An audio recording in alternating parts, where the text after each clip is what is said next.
आपको बताएं कि जंग में शिकस्त के बाद मोदी ने चीजें समेटने की नाकाम कोशिश की। मामला मोदी समेट नहीं पाएगा। वजीर दिफा ने भारतीय वजीर आजम के दिन पूरे होने की पेशगोई कर दी है। ख्वाजा आसिफ ने दावा किया कि राय आमा को खुश करने के लिए मोदी भारत कश्मीर पर अकड़ दिखाएंगे, लेकिन ट्रंप का बयान आ चुका है। पाकिस्तान में दहशतगर्दी की भारतीय सरपरस्ती साबित हो चुकी। वाज़ेह कर दिया कि दिल्ली ने मामला उठाया तो पहलगाम की तहकीकात का मुतालबा करेंगे।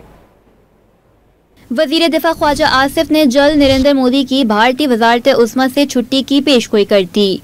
सियालकोट में मीडिया से गुफ्तगू में दावा किया कि भारतीय वजीर आजम नरेंद्र मोदी के दिन गिने जा चुके हैं। चीजें इतनी बिखर चुकी हैं कि वो समेट नहीं सकते। मोदी के खिलाफ बातें खड़ा हुआ है पार्लियामेंट के अंदर और पार्लियामेंट के बाहर एक सैलाब जो है क्रिटिसिज्म का उस पर आया हुआ है और कल उसने तकरीर में कुछ समेटने की कोशिश की है, लेकिन मेरा ख्याल है जितना खलारा पड़ गया हुआ है उससे समेटा नहीं जाएगा।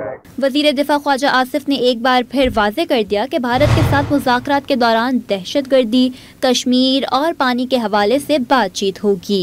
भारत को आलमी दहशतगर्द करार देते हुए इंसदाद दहशतगर्दी के खिलाफ पाकिस्तान की कोशिशें याद दिला दी।